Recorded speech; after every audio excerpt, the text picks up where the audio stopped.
Let's go. Power Slap 11, less than 15 hours away. The Crazy Hawaiian taking on Dumpling. And we have Wolverine versus Vernon Cathy. 2 title matches and 6 other fights we'll get to see on the main card starting at 8 a.m. Pacific, 12 p.m. in the East. Ding. This is the preview show. Let's start off with the main event. The Crazy Hawaiian dropping down to 355, giving up 30 pounds to Dumpling, a drastic transformation. There's not a lot of people talking about it. Is it going to impact him at all? And how he receives the strike, giving up that much mass? Or is it that much more of an advantage, him feeling better and him actually having more mobility on the offensive side? Let's weigh the pros and weigh the cons. You know what? I think that this is going to depend on a lot of different things.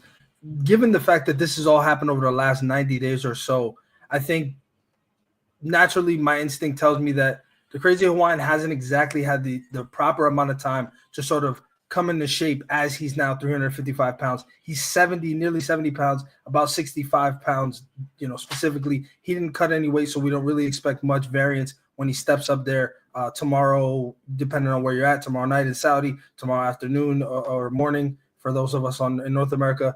I don't think he'll be much heavier than that. He's 65-pound difference, that agility, that new speed, to be able to adapt the same power. I think you need a little bit more time. You need more practice with that new body, so to speak. I don't know how long he's been hanging out in the 350s, but I do believe it's a big enough change for him that ultimately I think that there's some concern, I would say, or reason to have some concern that maybe the power is not going to all be the same. Not to say he won't have power. I just think that, again, naturally you need to sort of get used to this new body you're in and sort of build up some of those attributes within yourself, especially when you're talking about 65 pounds. You drop that much weight that quickly, you inevitably lose some muscle. There's no way to preserve it all. So I think that's something to look out for. The other thing is the Dumpling. We talked about it before. The mobility doesn't seem like it's very smooth. It didn't seem like it before. The Dumpling doesn't look much different than he did before. There was a comment in the live show yesterday, and I tend to agree. I think he actually looks a little bit bigger than he was the last time. On the scale, it appears that he's about the same weight, but to me, just physically, he looks like he might have, kind of put on a couple pounds. So I'm not exactly sure what that'll look like as well. But again, I mean, these guys fought to a draw. There was some strike issues on the offensive side from the Crazy Hawaiian with clubs, which is not something we traditionally see. We also saw the flinches, excuse me. So I think it's definitely, there's a lot to look out for here. If the Dumpling can connect, the other question is, again, the recommendation is 1 to 2 pounds per week. This guy dropped 65. So I tend to think, there's definitely a lot of things to prove and make sure that this is all going to kind of go as the Crazy Hawaiian hopes. For sure. I mean, the match was a dead draw last time. Obviously, the rule set has changed now because of the first time that these athletes have competed. There's no longer, it's very difficult to get into a draw. We have the extra rounds. It's a championship match, 5 rounds. So if it's a draw after that, they continue on. So dead heat, we've seen some fouls take place in the first match. We've seen confusion on Dumpling's side. Whether he should accept the point or should strike again. And so we'll see how that played in the outcome of that match. We've seen Mark Smith working with all of the Russians and the translator to make sure there's no confusion this time around. Because, when you're in the championship match, it's the slightest of errors, as we've seen, can really impact. We knew after the actual fight itself, going from the media room back to the locker room, the Crazy Hawaiian and Dumpling cross paths. And it wasn't the friendliest of exchanges. Obviously, there's a language barrier there, but it wasn't the most friendly of exchanges between them. So I feel like that animosity has built up this second time around, and we're going to see. We talked about it before with Brittany Diamond, the structure of the Crazy Hawaiian and the build that he has. I don't know if anybody is going to be able in Power Slap right now to put him down. And so we'll see how this match unfolds. Obviously, it's a huge opportunity. It's a huge paycheck for both of these athletes. and both of them obviously want to represent their country, their parts of the world to the fullest. This match is going to be one that you definitely do not want to miss. And I think it's a great way to start off the recap show that we're doing here right now, which is live on YouTube and Facebook. And it's a great way to finish this night off with the title. The other title match between Ron Wolverine Beta and Vernon the Mechanic Cathy is going to take place. The light heavyweight strap is on the line. Both these athletes come in. Ron weighing in at 204, Vern Cathy weighing in at 204.5. It's it's been in some ways it almost feels like an elongated period of time between weigh-ins and the fights itself. The time difference, I know it doesn't make much of a difference. We had an early weigh-in, 9 to 11 local, and they're fighting at 8 p.m. local over in Saudi Arabia. And so I'm sure these athletes, both of them, are probably walking around upwards 218, 220 by the point that the actual match takes place. And as we alluded to, and Hunter brought to fruition, 15 hours away. I mean, it's coming incredibly quickly. This light heavyweight match that's on the line, I think, is really going to define potentially both of these athletes' career. Can Vern Cathy come back from the adversity that he had? Started out with a whirlwind, had some struggles, and he's been on the ascension ever since. Is he able to cap it off with a belt? I mean, the Vegas line seems to think so.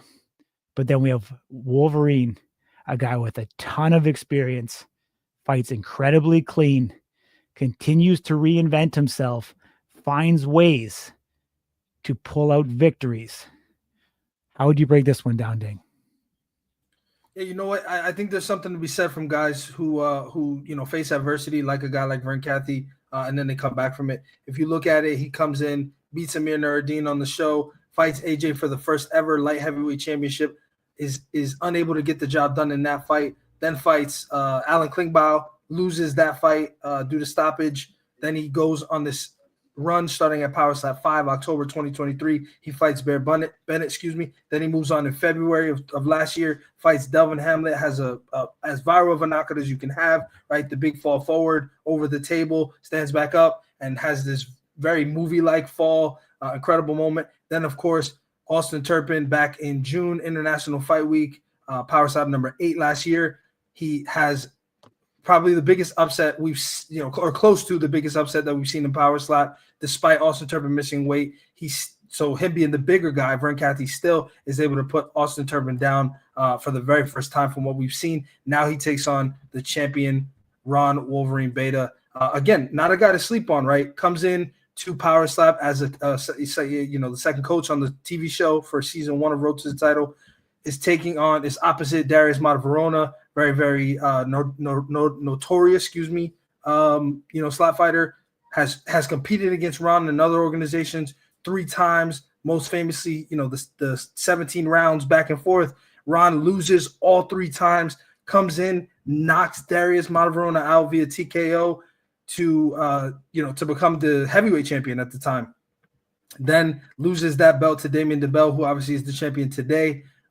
We see, a knockdown from Wolverine for the first time. Then he goes on to take on AJ Hinch, becomes the light heavyweight champion. Then he beats Austin Turpin. Second time they meet, he loses to Austin Turpin at heavyweight, so he doesn't lose his title. Now he's coming back. So I think in a lot of ways, these guys have crossed paths. They're kind of very similar to one another in the fact that they've had adversity. They faced, Ron lost to Damien DeBell, still decided to continue, goes down to 205, fights the guy at the time, and AJ Hinch, then also competes against Austin Turpin, who was on his way up at the time, is able to defeat him, loses in their second match. So now the question is, as Vern is on his way up and Ron is kind of in the middle of some adversity, what happens? Does Vern continue this ascent to the championship belt, or does Wolverine change the pace of things? Does he change the story? And I think the looming question that we've been talking about is this the last year we see the Wolverine? And even more so, more specifically, is this the last time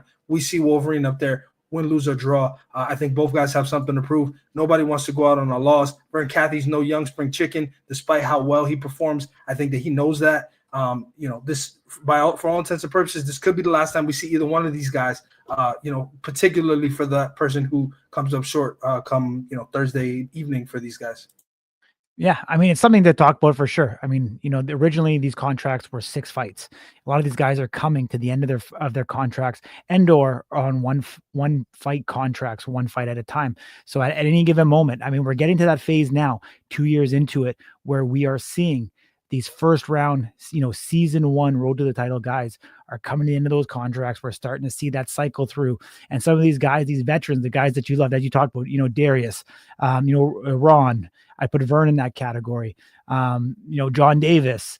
These guys are starting, Chris Thomas, AJ Static Hints, we're not getting to see them as frequently as we did before. Ryan the King Phillips, Dwayne Crespo, even DTP is not fighting as frequently. And so we're starting to kind of see that, as you alluded to, 2 of these guys, the OGs from the original season.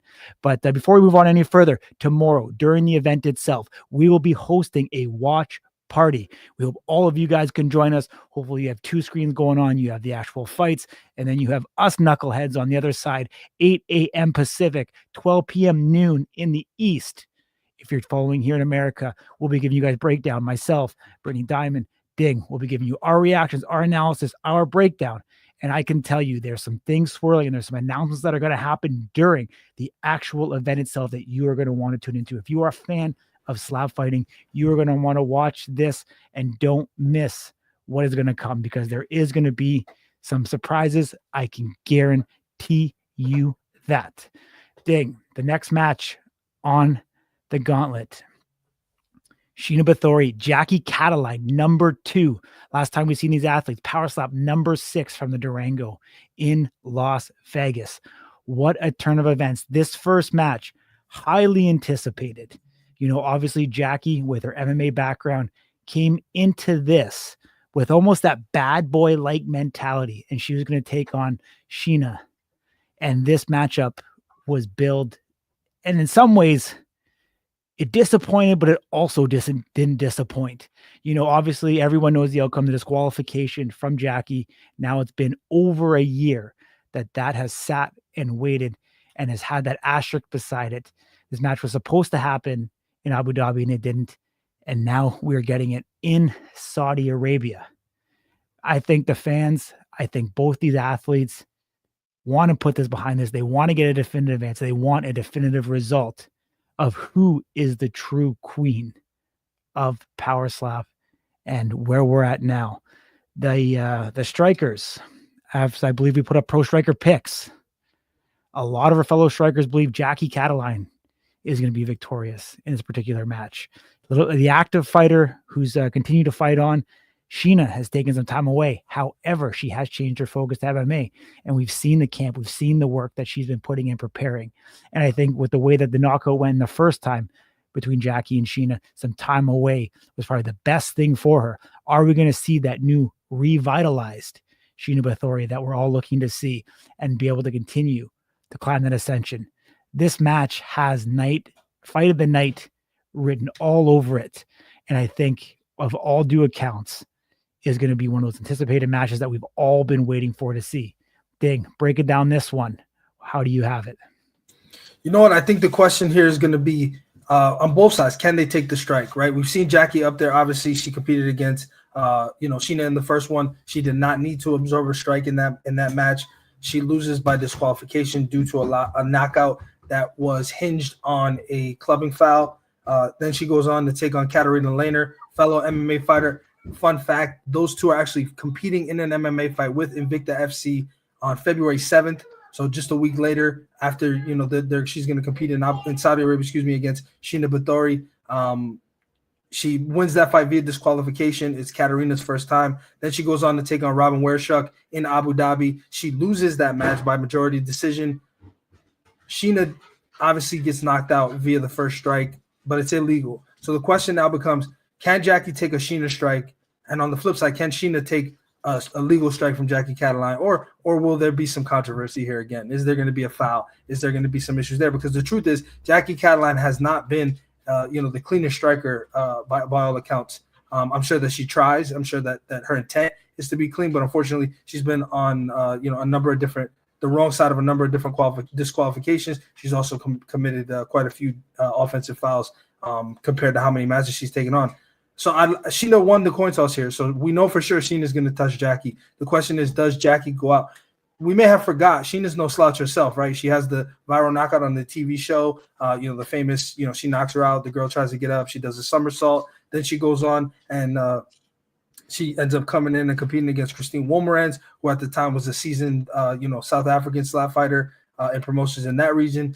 And now she took on Jackie. Obviously, what happened. That was last year in February. Now she's coming back almost a year later, and she wants redemption. And I think the truth is, we saw yesterday at their face-off, if you looked at Power Slap socials, Dana White's social media, they seem to have some real tension between the two of them. Sheena's been playing it kind of cool. Jackie's been a little less cool about the whole thing. She seems to think that Sheena's fake, and there's a lot of I'd say bad blood. It's just you kind of got to dig for it. It's not so obvious. They definitely aren't exchanging Christmas gifts. I can tell you that. But I think the question here is for both ladies: Can Jackie absorb that first strike from Sheena Bathory? She's never been hit by Sheena. We've seen people who get hit by Sheena. They don't typically like it, and they typically don't walk off the stage conscious. And so, we really want to know the answer to that question. And the beauty of it is we know now Sheena striking first. We'll get that answer. On the flip side, if Jackie takes that shot, can Sheena take a shot from Jackie Catalan if it's legal? And the one thing that we don't want to happen, but is still on the table given the history here, could there be an illegal strike again? Yeah. And I mean, we're going to find out. Guys, you said Sheena Bathory winning the coin toss, going to Jackie Catalan. How can Jackie bounce back as she absorbs that first strike? Obviously, with the accumulation of damage and things that take place, and being able to cognitively think and process and keep your form, your technique, not fouling, all of that stuff. Is Jackie going to be able to hit the mark after she's been dazed? We're going to see that. Like you said, Sheena Bathory has a cannon of an arm that she swings with. And so we're going to see it on display. I think in a lot of ways, it's actually, I guess you say it's neutral turf. I don't think it's really going to favor Sheena and or Jackie being in Saudi Arabia at this particular point, but I would expect the crowd to be electric. I think the energy is going to be electric. We're going to see both these athletes. Jackie Catalan competing at a very high level in wrestling. As you said, she's fought in Invictus and MMA as well. So she's no slouch to the spotlight and everything that comes along with that. And I'm sure Jackie has been dazed in matches before. And so maybe she has that experience that's going to help propel her in this match, but we are going to get an answer. We know that. And the more that I actually think about it sometimes, the rule was changed to add the extra round on behalf of Dumpling and a Crazy Wine #1 in a championship match. But this also comes into play. I think you will see it even more frequently in 3-round matches versus 5, especially if there's a foul committed or 2 fouls committed in a match. Well, I think we're going to start seeing more and more of that play out than we do in these championship rounds. So the 3-round matches can give us more of that excitement into the 4th, etc. So pretty excited to see how that all unfolds. To start the main event, the super heavyweights, as we talked about on the last show that we did during the weigh-ins, there's a total of 4 super heavyweight matches going down. The second one on the main card, Danny the Pitbull Van Heerden going up against Kalani Taco Vakamalola. This one here, incredibly interesting. Danny Van Heerden in South Africa is one of the largest guys walking around.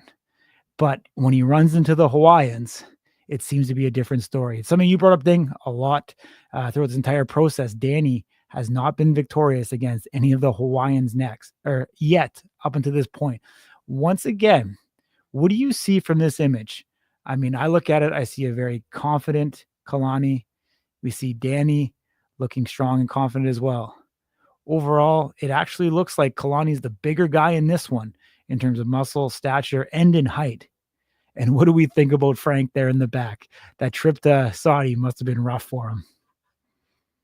Well, that's kind of mean. Kalani came in at quite a discrepancy in comparison to weight. I'm sorry, I don't have the numbers off the top of my head, but I believe it was something close to 40 pounds between the two, Danny being the heavier of the two. I believe Kalani came in at something crazy like 339, something that was much lower than what we expected. I think Danny came in 386 or something to that effect. 384. I was very close. You mentioned it, right?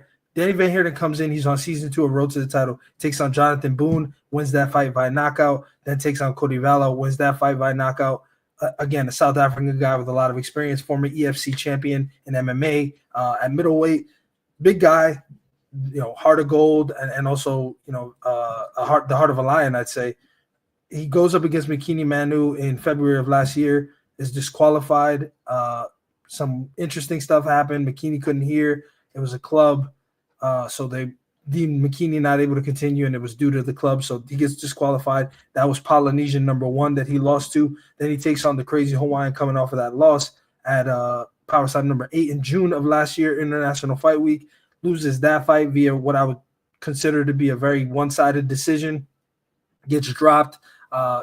Didn't look like his night. Then he returns in Abu Dhabi back in October. Gets a disqualification win over Evian Scott, who's another guy that seems to not be able to really get that moment that he's been searching for. Now he's taking on Kalani Vakamelalo, obviously, the Tongan background. What's interesting about Kalani is Kalani originally, took on Cody Vallo on a prelim fight back in August of 23, wins that fight via knockout. A lot of steam behind him. He gets the inaugural super heavyweight championship match against the Crazy Hawaiian, as a result of that. Power Slap 5, October 2023. Loses that fight via second round TKO. Then he's away for a while, over a year, comes back. Power Slap 10, December of this last year. Takes on Slapdog Lorenzo Florian and ends up winning that match via round 2 TKO. Now he's coming back just a month and some change later to take on Danny Van Heerden. Those guys are neck and neck in the rankings, if I'm not mistaken. Kalani is number 2. Denny is number 3. The dumpling number 1 taking on the champion at the top there. So a lot of activity between the champion and the top 3 guys in the division. This is extremely important. What's interesting is that Kalani sort of shifted the whole story here. He was away for such a long time, comes back, gets his stride, gets an impressive knockout performance in Fontainebleau in Las Vegas, and now he's coming back just a month and a half later to take on the number 3 guy who, like I mentioned and you alluded to, right, has been 0-2 against Polynesians. So the question here is, can Danny Van Heerden get this done? And I mean, for either guy, right, should the Crazy Hawaiian be able to get the job done against the dumpling in his rematch, it looks like his next fight is going to be a rematch also. One of these guys wins, they're probably, unless there's some controversy, they're most likely up there for the title again. Will it be Kalani? Will Kalani have this storybook return, right, where he falls to the champion, comes up short, takes some time off? We know last summer, the tragic loss of his mother. We know he's expecting a child in 2025. A lot for him a lot going for him, a lot of important things happening, some tragedy.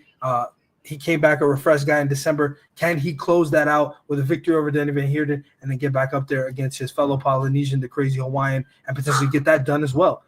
Because he's these guys are not that far away anymore. And I think that athleticism is important.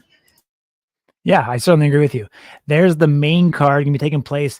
Typically, the broadcast around 2 hours long, so I think this is going to take place in the second hour of the broadcast. We get 2 super heavyweight fights. We get Sheena Bathory and Jackie Cataline in the women, and then we have the light heavyweight strap on the line between Wolverine and the Mechanic. Definitely going to be a very, very solid main card. I think in a lot of ways this card kind of snuck up on a lot of people. It seemed like, whether it was just a kind of that New Year's hangover, people were really getting into it. But it seems like in the last, I would say 48 hours, things have really ratcheted up. We've seen the weigh-ins. We've seen some tension. We've seen the emotion. We've seen things that we didn't see before. And I know there wasn't a live stream out there. We were able to get some footage of it and actually be able to see, but there was more tension in these face-offs than we ever had before. I know some of them are up on the Power Slap website, or sorry, their Instagram right now. You go check it out. There's some heat and there's some rivalry. I mean, when we watch, these guys being all friendly and everything else earlier in the week when they got there to seemed to be put aside very, very fast, and seems things seem to have ratcheted up and that tension ratcheting up in the last 48 hours here going into the event. So right now we are in the evening here in America. It is now getting to be morning time there in Saudi Arabia. As we said about, it is going to be 8 p.m. local time, which is quite a bit later than we typically see here on the West in Las Vegas. The fights start at 6 p.m., 2 full hours, and we're going to see how these athletes can perform with that time change. They've been there, they've acclimatized, they seem to be doing okay. And obviously, after weigh-ins, being able to refuel, we'll see a lot of these key fighters at the top. As we talked with Vern Cathy, Wolverine, these guys are going to come in much heavier than where they were for their depleted weights to be able to start. All right, Ding, let's keep on rolling. The last match of the undercard is one that I think has a lot of implications in this middleweight division. We've got Darren Godfrey coming off a victory of the Chief in Abu Dhabi, taking on Merlis Musikis in the middleweight division. This one here is potentially a number one contender match, or a lot of people could say could be the next opponent for John Davis. I think makes a lot of sense as well. And so this match is going to have some implications in the top 5. We're going to see if Darren's going to be able to keep his streak going. His match versus the Chief had some controversy around it. Was it a step? Was it not? It wasn't called, etc. But he went up there. He took care of business. There was no call made. And we're going to see, is he able to continue that streak once again? Merlis has been away for a little bit. I believe season 2, Road to the Title he was on. Correct me if I'm wrong, Ding. But correct. Yep. Correct. And so we're going to see him back there, kind of start from season 2. Darren Godfrey's been around for a very long time. He was actually part of the trials for season 1, almost 3 years ago now. And then he was shelved. Guy coming from Europe, just didn't make sense for him to obviously get the visas, fly him in, etc. Now that they're overseas in Abu Dhabi and Saudi Arabia, we're seeing him on back-to-back cards. And is he going to be able to climb that ascension and really cement himself, and hopefully a flight over to America to put his skill set on display? Great guy that trains incredibly hard, a guy that's hungry. And, on the flip side, Merlis seems to be one of those militant guys, no messing around type attitude. And we'll see who's victorious in this. And even on the show, the guy was tough as nails throughout the entire event. Yeah, absolutely. Look, when you look at it, Merlis Musikis on season 2 of Road to the Title takes on Johnny Anderson in his first fight, wins that via unanimous decision, seems to have a really good chin. Then takes on, a guy named Garrett Grimes, who some of you may know. He loses that fight also by decision. If you've seen Garrett and his performances, there's nothing wrong with fighting that guy to a decision, even if you're on the wrong side of it. Extremely powerful. So I think we're looking for Merlis's chin here. I think the inactivity is going to play a role. There absolutely is some concern for fouls here. What will his cleanliness be like, his accuracy? He hasn't done this in a long time, in over a year. The show was filmed in October of 2023. So at this point in time, it's been quite a while. On the flip side, you have Darren Godfrey, has the moment on the exhibition, gets knocked clean out. We don't know if we'll ever see him again. He returns. Season 3 Road to the Title, takes on Del Minner, knocks him out. Then he takes on Amir Nuruddin, gets an unusual disqualification win, with flinches and just weird stuff went on there. Then comes in Abu Dhabi, takes on the Chief, has an incredible knockout over a guy that has a lot of people, believe is one of the more promising prospects in that division. Now he returns, taking on Merlis Musikis. I think, if I'm being honest here, no disrespect to Merlis, but I think all of the momentum is on Darren Godfrey's side. But that means that Merlis has a really unique opportunity because he really doesn't have much to lose. We know the guy has a chin. He hails from a very, very small country named Estonia. For those of you who don't know what that is, no shame. I didn't know either. So give that a little look and learn a little bit about him and his background, because it's big. For those of us in North America, we take for granted representing your country because there's so many of us that do it. But these guys who are coming from these small nations that don't have a ton of athletes on a global scale, like Estonia, like Kazakhstan, these are important milestones for these people and for their people. And to be able to represent those countries is incredibly important. So with that being said, I think you look at a guy like Merlis, He's coming back for a reason. He was trying to get on the Abu Dhabi card. Something fell apart there, right? Darren Godfrey's on this ascent.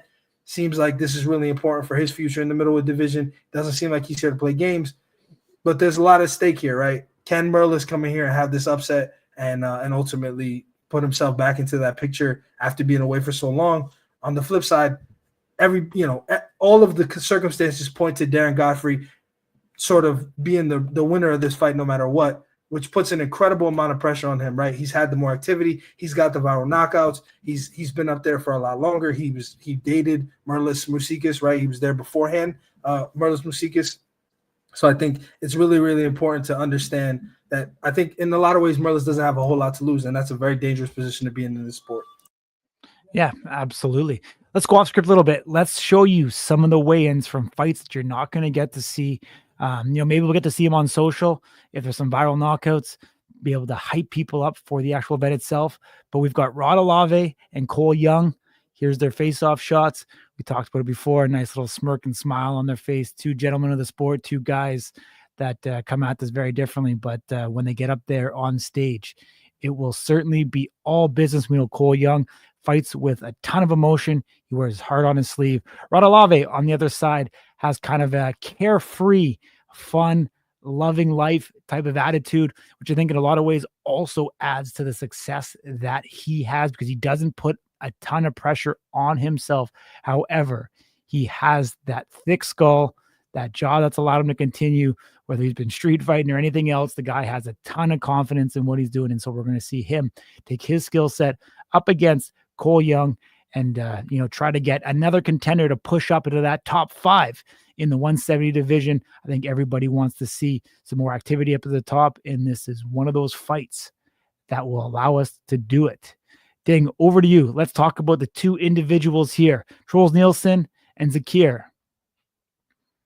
Yeah, Troels Nielsen, obviously coming from the Scandinavian region, was supposed to compete at Power Slap 9 on the undercard. Unfortunately, his opponent, which we are now hearing was originally Zakir also, wasn't able to pass medicals for whatever reason. Now they rebooked that fight. Zakir's back, hailing from Kazakhstan.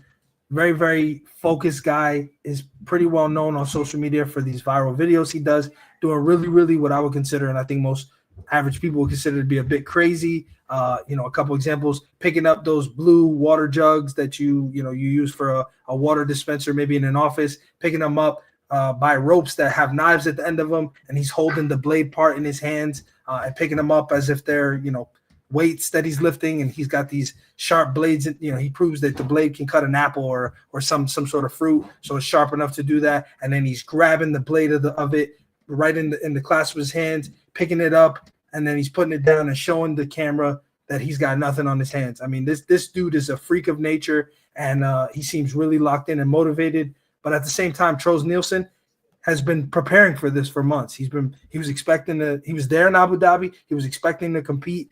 And he fully believes in himself. He's also representing an area in Scandinavia, and I think that both of these guys, and believe it or not, as big as they look, they're heavyweights. So they came in not that big yesterday on the weight. Nobody hit the limit there. So I think that there's a lot of promise should this happen. And if I had to bet on a fight that will make its way to social media despite being taped, this would be one that I would bet on.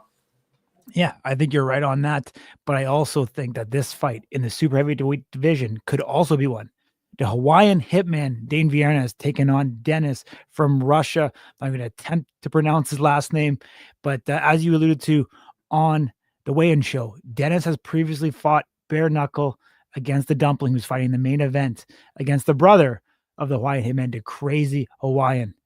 So we're going to see, has the Hawaiian hitman done enough work? And I think the big asterisk besides him in the last year or so is, has he cared enough about this sport? Is he doing enough to prepare himself to be successful and be victorious here? We're going to see if that work has been done or not, because the moment of truth is coming. Dennis, an incredibly big man, the heaviest man on this card, weighed in, correct me if I'm wrong, but I believe it was 407, over that 400-pound mark. As you alluded to with him and Bisping, saying that he has the largest arms that he's ever seen. We've seen, as we talked about earlier in the show, Mark Smith working with these Russians to ensure that they fully understand the rule set. And I think this match has a great opportunity to be one of those that we actually see a highlight reel knockout from.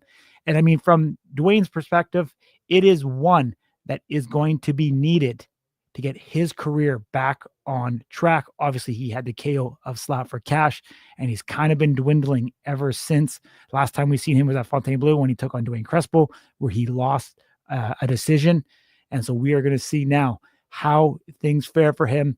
Obviously, the comfort of having his brother over there, I'm sure his brother being the true champion that he is, the Crazy Hawaiian, is keeping him mentally focused, keeping him in line, and from a lot of accounts, staying away from the extracurricular things that have impacted his career in the past. Some of those recreational, partying, substances, all that stuff that got in his way. And I think him being over there is going to help get him on the straight and narrow. And we'll see truly how this is going to, kind of make that mix in the super heavyweight division. Ding, Sean Kilmartin. Yeah, Sean Kilmartin, Tyler Gross. This is another one of those season 2 versus season 3 moments. I think both guys need a win here, and I think that they know that.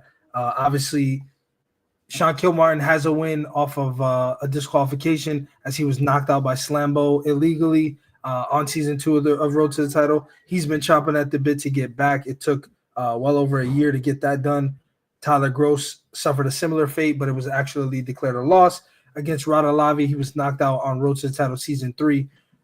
So, despite Sean Kilmartin getting that win, anybody who's watched any of his interviews or talked to him knows that has never sat right with him. He'd never been knocked out before. He's fought bare knuckle. And so he's been kind of chomping at the bit to get redemption here.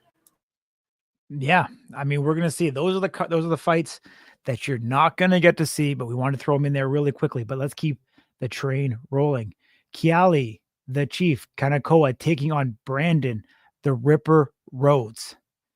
This one is an interesting matchup. Two guys that we know that don't like each other outside of Power Slap, which is going to bring fireworks and electricity to the stage itself. We know Brandon Rhodes has had some issues with fouling in the past. The accuracy on his slap hasn't always been there. However, he packs a ton of power. He has phenomenal technique. Can he keep it within the rule set and be able to pull out a victory here today? We know his confidence is sky high. However, the Chief as well, incredible confidence. He has an extensive background in MMA. He's had a tremendous amount of confidence here. He took on Darren Godfrey previously in Abu Dhabi. I think he's learned from the mistakes that he did, the way that he gave Darren his chin. I don't think he repeats that again. I think he learns from those mistakes. I think he comes back much smarter, much more technical. And I do believe that, Dan, correct me, who won the coin toss on this? Do you have it up? The Chief. The Chief won the coin toss. So I do believe potentially that coin toss win by the Chief could play into the outcome of this match. There's no way this makes it to a decision. One of these athletes are going down, I would say, in the second, if not the third round. These guys have the skill set and the power at any given moment to finish it off. Ding, overall, where are you kind of going with this? Yeah, you know what? I think you made a great point. I think the Chief identified the error that he made. Brandon Rhodes, don't forget, has incredible power. So much so that he was, propelled to a live event spot. Obviously, it was on the undercard, but again, even before season 3 of Road to the Title aired, he was given an opportunity against Brendan Bordeaux, who everybody at this point knows who Brendan Bordeaux is. He had the TKO over Edward Salazar where he shattered his orbital bone. You got to have some serious power to do that. And then he knocks out Ron Stanton, gets disqualified for that knockout, takes on Brendan Bordeaux, has, again, another disqualification due to fouls. So I think we really want to make sure that, Brendan's getting these strikes. He's getting clean strikes here. But on the flip side, if you look at the guy like the Chief, like you mentioned, he's an MMA fighter, has a big background in that. His first match was on the undercard back in at Power Slap number 7 last year. He took on Joe Lemon, knocked him out, was disqualified for that knockout, unfortunately. Takes on Kiefer Roberts on season 3, of Road to the Title, gets a TKO victory over him, and then is put on, Power Slap 9 against Darren Godfrey in Abu Dhabi, and unfortunately, picks up his head much higher than he should have, and I think he learned from that, and gets a pretty highlight reel knockout, or is on the wrong side of a pretty highlight reel knockout, and I think that both of these guys need to win. They're coming off losses. The Chiefs not okay with what happened on October 24th. Brandon Rhodes trying to make his climb back up. Came up short in Battle of the Brandons back in June of last year. But again, do not discount this guy's power. He knocked out both his opponents on Road to the Title season 3. His first opponent was a TKO because he shattered his orbital socket, and Ronald Stanton, probably one of the more vicious knockouts that we've ever seen, as far as kind of that period after you're unconscious. The gurgling and the stuff that they showed on the show was pretty rough to watch. And so don't forget this guy. He hasn't been around a little while. He was on the undercard the last time, the tape prelims. He'll be on the card this time. This is one to look out for. Yeah, absolutely. I mean, the middleweight division has 2 matches on this main card. So if we've got Merlis going up against Darren, or we previously talked about, and the Chief taking on the Ripper, Brandon Rhodes. In a lot of ways, I think whoever has a more impressive performance in this particular match almost becomes that golden goose in this division to try to make an upwards trajectory push. Right now we've got Darren Godfrey, number 7th in the rank, taking on unranked Merlis Musikis. We've got the Chief at number 9 taking on unranked the Ripper, Brandon Rhodes. And so I think whoever comes out of this one potentially pushes upwards. And as we know, if you've been following along with Slap News, there are some athletes that are vacating this middleweight division. Azael Rodriguez dropping down to 170. Is he going to get an immediate championship match against Anthony Blackburn in an upcoming card? We'll have to find out. I think he's definitely there in the talk. But with number 3 coming out, we know, as we talked about, John Davis. How long is he in Power Slap? One of those guys that potentially is getting to the end of his career as well. Wesley Drain, we haven't seen a little bit. A chin of steel, a guy that's gone up there, gone multiple rounds with John Davis. I mean, he might be that guy that's kind of that gatekeeper where whoever is most impressive takes on Wesley Drain on a future card. And that would be an incredible way to push these guys up. And then obviously, as everything unfolds between Isaiah Quiones and, Brandon the Butcher Bordeaux, there's been a lot of talk about them rematching in the very near future. Nothing official at this particular point. However, they're both coaches on this card in Saudi Arabia. We've seen the brass of Power Slap before kind of give us some hints and tips of who we see as coaches, could be foreshadowing things to come. So from all accounts, I think we're expecting that to happen sometime in the near future, whether it be a Power Slap 12 or Power Slap 13, which hasn't been announced yet. But I think we do see that matchup back in relative short succession. And then we find out what comes for the rest of this middleweight division. All right, rolling on. Wes Boom Minna taking on Devin Big Jinx Jenkins. I'll let you start on this one, Ding. Yeah, both season 3 guys. Wes Minna takes on James Siegman in his first match. Gets TKO'd there. It's ruled a disqualification for James Siegman, so Wes wins.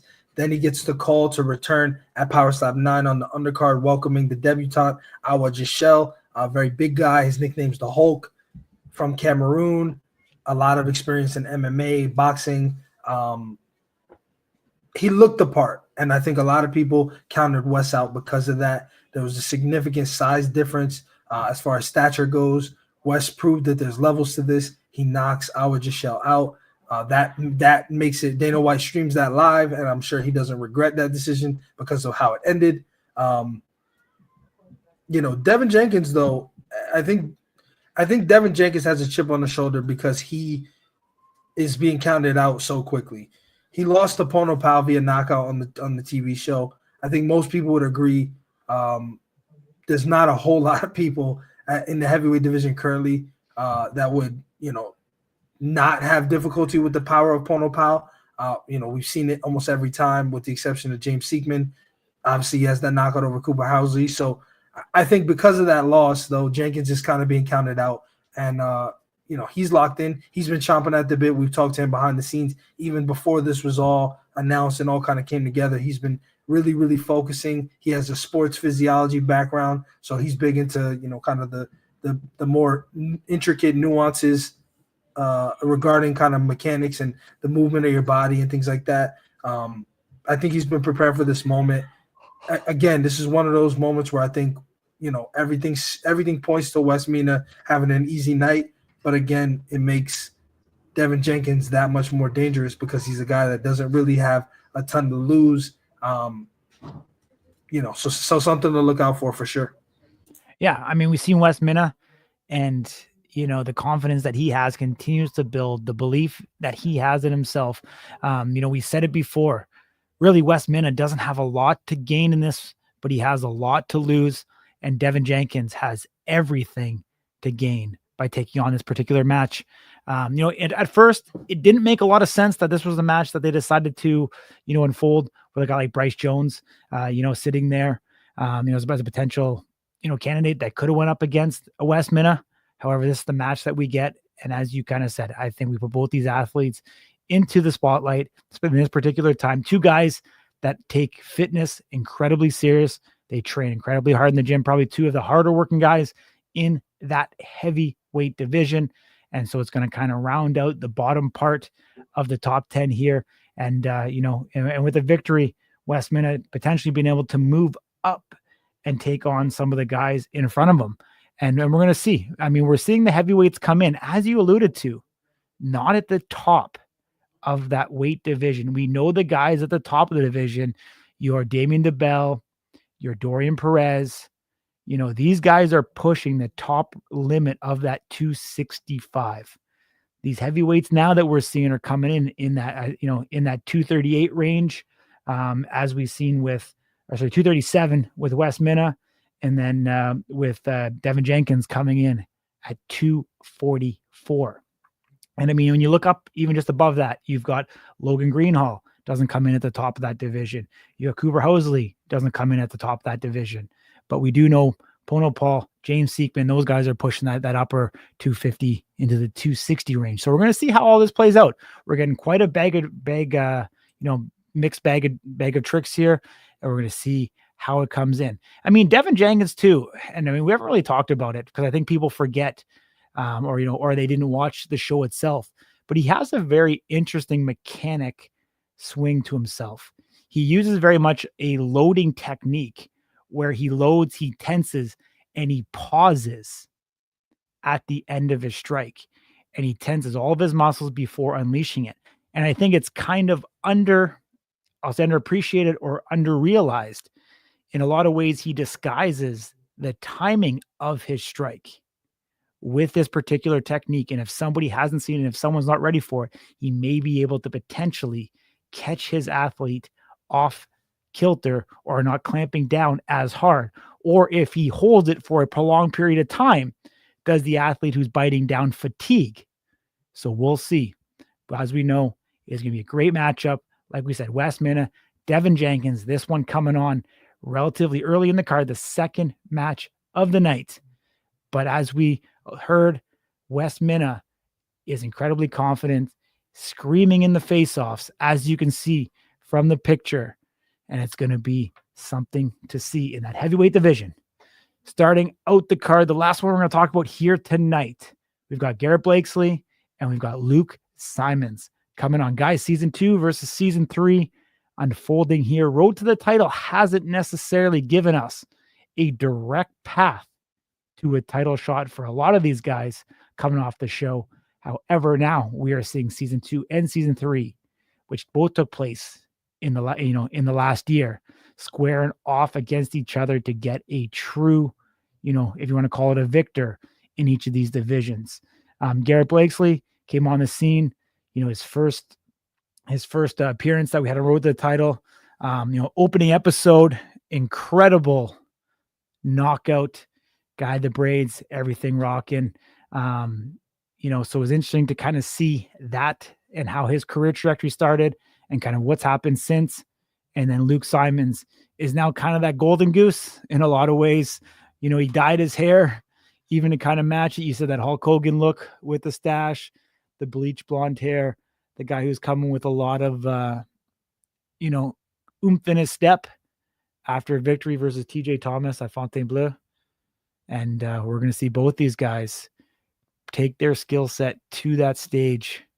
Ding, overall, this match, both athletes coming in, 204 for Blakesley, 203 for Simon, respectively. These guys seem on paper to be one of the most even matches on this card. Yeah, absolutely, man. Garrett Blakesley's no slouch. Again, a guy that's been around for a while. That has not been around for a while, excuse me. Last competed against TJ Thomas in February of last year, broke TJ's jaw, was disqualified as a result because the strike was illegal. Before that, knocked out Cody Belial, and then you alluded to at the top of the show in the opening episode of Season 2, Road to Title, knocks out Ronald Stanton. And again, we talked about this. If you follow the guy on social media, it's public. I'm not breaking any news here. Garrett Blakesley's the wild boy for sure. I know he likes to drink. I don't know if he drinks today. I know, but he likes to enjoy himself for sure. And I think in a lot of ways, I think that Garrett needs this. I think this grounds Garrett. I think he's focused. For those of you who didn't see when we did the live show yesterday, we did get a little tidbit of kind of what the what the face-offs look like. Besides those photos, if we're able to get our heads on that footage, we'll release it. But it looked like they actually touched. So Garrett Blakesley shoved Luke Simons. Security gets involved. One of the few times we see a pretty real moment between athletes who again, I just think Garrett Blakesley has a chip on the shoulder. I think that he's here not to play any games. He didn't fly over here for nothing. On the flip side, you got Luke Simons, like you said. I don't know if I'd call him a golden goose, but he's 3-0, kind of rises to the occasion, right? Has a emphatic knockout on Road to Title Season 3 against Cesar Gonzalez, then beats Alan Klingbeil, who at the time was already ranked, already established, but on Season 3, then he goes up on the live event Power Slap 10 and he gets hit 3 times in the first round due to flinches, absorbs all of those strikes from a guy like TJ Thomas, and then comes back and gets the TKO victory over TJ in that same, very, very same round. I mean, this is touted to be the guy. Like I said, Blakesley's coming off that loss by DQ. It's coincidentally mutual opponent, right, in TJ Thomas. Very different endings. Now these guys get to go up against one another. And again, I think that shove yesterday probably doesn't go without a response. Luke Simon's a pretty peaceful guy, very spiritual. Doesn't seem to be too messy or anything like that. I'm sure he's not going to take too kindly to being shoved. I don't know where that energy came from Garrett Blakesley, but clearly he's got something on his mind. This is one to look out for. I don't see this one going 3 rounds. I agree with you. They always like to start off the night with an emphatic KO. We've seen it time and time before. And I mean, this light heavyweight division matches speed and power.